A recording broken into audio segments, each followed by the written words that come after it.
Think of it. I'll do a read. We'll come back to it afterwards. Guys, have you ever checked your bank account and wondered, where'd all my money go? Jonathan Vilma.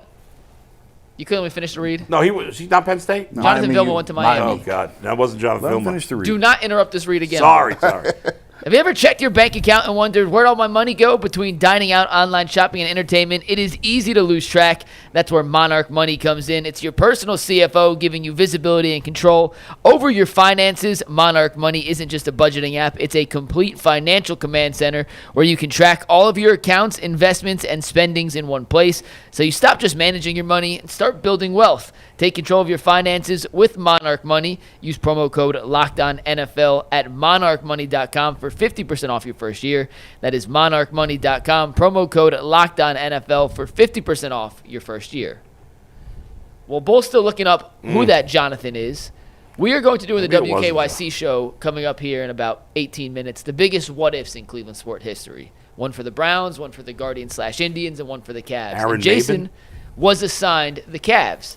And Jason came up with two really good what-ifs. So we're going to save one for the TV show. But, Jason, what if the Cavs didn't win the 2003 lottery and get this chance to select LeBron James? Ooh, what a butterfly effect that would be. Based on that speculation, where are they picking? Did we Two, because they were in the draft lottery. Okay. And it was, now this is how crazy this gets. This is why I had a hard time picking between which one to use for the show and why I want to do both of them. The Memphis Grizzlies were in the final two with the Cavs for the top pick in the 2003 draft. And because of a trade they had made like 7 years prior, the only way they could keep the pick is if they won the draft lottery. Wow. So they fall to 2. God. So Memphis loses the pick entirely. It goes to Detroit, and they take Darko Milicic. That's crazy. And then Carmelo and Wade. Carmelo goes 3 to Denver. Joe Dumars, what were they thinking? So I have no idea. So if the Cavs had lost the 2003 draft lottery, LeBron would have played in Memphis. His career would have started in Memphis. Yeah. Not Detroit, Memphis. Yeah. Cavs would have had the second pick. And I poked around yesterday and this morning to people who were there and said, hey, what would have happened? They're not going to admit they would have taken Darko. No. And they said, we were taking Carmelo. I'm like, yeah, right. But I think most people probably. I mean, Darko did have a crazy run or whatever. Yeah. If you remember, Darko went because they had a really good team, and they were like, we want a guy that doesn't have a position we already have. They had Taurean Prince and Rip Hamilton, so they were looking at players over positions. Yeah. So now continue, Jason. Yeah, so that plays a factor. So think this through. So LeBron goes to Memphis. Yeah. Carmelo comes to Cleveland. Yes. And who's the coach? Do they still hire Paul Silas? Probably. Yeah. Because they were looking for a mentor for LeBron. Well, you would still look for a mentor for Carmelo. Does Gordon Gunn sell the team? Probably, because he sold it at the top peak value when LeBron came in. I think he had LeBron for his first year or two. But they wouldn't have been as high value with Carmelo. Not quite as high. Carmelo was a big name at the time too. But here's where it gets interesting as well. Obviously. LeBron is the one who rewrote these contracts of taking shorter years to get back in faster. Mm-hmm. Carmelo never did that. Carmelo always just signed and signed and signed. He wanted that money. So Carmelo, how long would have the Cavs had Carmelo, and how long would LeBron have stayed in Memphis? Right. Would he have played out the first 7 years in Memphis just like he did here? Yeah. Because you do your rookie deal, and then you sign your big max deal to get your money to get the big money. Oh, I see where you're going. And when he went to Miami, would he have come here instead? I see where you're going with it. And Carmelo would have already been under contract here. Now, how good would they be? Carmelo didn't do much winning. They probably wouldn't have done a whole lot of winning. Yeah. But would the whole focus of the organization have been, we need to bring LeBron home to pair him with Carmelo? Mm-hmm. But they would have never gotten Kyrie, probably. They would have never gotten Kyrie. Yeah. Yeah. So, I mean, the butterfly effect on this is there's so many ways you can go. That Melo and LeBron. Brad Sellers would have been very happy. And would that Melo and LeBron? So finally got Melo. So would LeBron? Could the Cavs have created the cap space to get him like Miami did? Yeah. Already having a max on the roster because they were trying to win. You're trying to win. Yeah. So they're adding payroll at the time, and now LeBron, does he want to go? Because that still holds Miami and Bosh and Dwayne and pulling him down there to win championships. And it's a lot easier to leave Memphis than it is to leave home to go to Miami. So what's the choice? Do you go to Miami to play with those guys? Or do you come to Cleveland? Do you come home to play with Carmelo? So it could have been instead of maybe Wade comes here too. I mean, they tried pulling that off. Yeah. And I know he wasn't happy. Bosch wasn't coming here. Yeah. They tried bringing Bosch.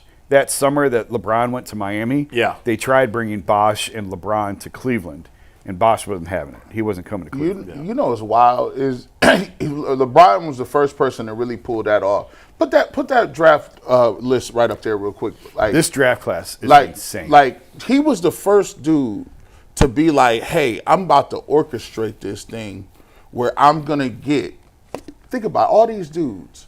LeBron got him, Bosch, and D-Wade, and they was all franchise players. Like, all these guys except for Darko turned out to be franchise players. Yep. And Carmelo talked about he would have liked to play with LeBron too. Remember the whole Chris Paul would have liked to play. Right. But this was the first time I've seen a list of players like this actively say, oh, yeah, we're going to play together one day. Here's how it's going to happen. Yeah. And that right there changed the whole game. It actually changed the way the NBA moved. It was the beginning of a new era right there. It was the start of the player empowerment era. It was it. But just think about Memphis to go from losing the pick entirely and getting none of those guys to getting the guy.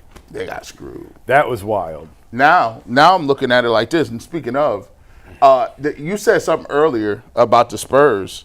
How good are they if they get Cooper Flag?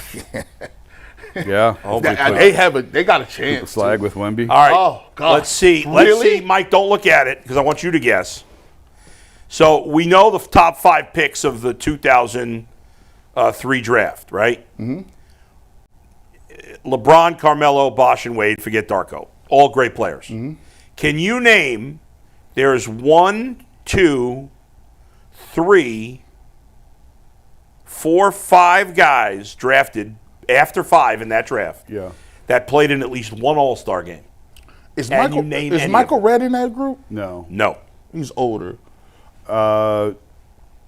Did Chris Kaman make an All-Star? Kaman went after that. Chris Kaman, good job out of you. He was the 6th pick in the draft. Yeah. To the Clippers.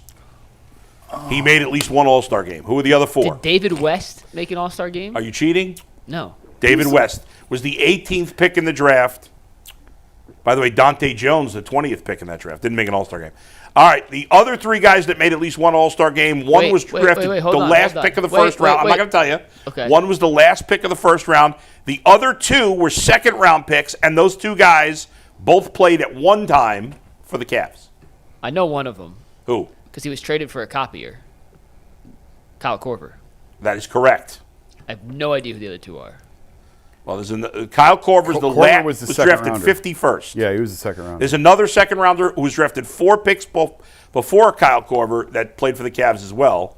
They went to an All-Star game? Went to at least one All-Star game. And then there's the last pick of the first round. Last pick of the first round. That guy did not play for the Cavs, I don't think. Was Kirk Heinrich? No. He was in that draft, but he never played in an He All-Star was game. a high lottery pick. TJ Ford. TJ Ford was. G got it. Mo Williams was the other second-round pick. Good call. Mo Gotti. The last guy was the 29th overall pick. Went to West Virginia. Drafted by the Mavericks. And Wait. played West most Virginia of his career with and Dallas. Mavericks? Yeah. Was Josh Howard in that draft? Josh Howard. Woo, good call. Hey, listen. Nice job. What happened to Josh Howard's game? He was the dude at small forward, and then he fell off quicker than oh, my goodness. What happened to him? I don't know. Other He was that guy. Other I've heard names that of name note from forever. that draft, Kirk Heinrich did go 7. TJ Ford was in that draft. Michael Sweetney, remember him from Yeah. Georgetown? I thought he was Yeah. going to be a good NBA player. He He's never not. worked out. He was 6'3". Nick Collison, 12. He was a good player. That was a crazy draft. Boris Diaw, 21. Was TJ Ford in that Kendrick draft? Perkins, 27. Was TJ Ford in that draft? TJ Ford, yeah, he was top 10 TJ Ford pick. was at the 8th pick. Cavs game the other day. Oh, really? And do you remember his draft day suit? Do you guys Yeah, remember? it was 6X. He was wearing a regular suit, and I was disappointed. Like, they say never meet your heroes. Well, I hoped I would never see TJ Ford in a suit that wasn't quadruple XL again, and he was wearing a normally regular fitting suit. It was disappointing. James Jones in that draft, JJ. too. I didn't realize that. Where'd he go? He was the 49th overall pick to the Pacers. That's crazy. James Jones was like 90, and he was the same class as LeBron. Yeah.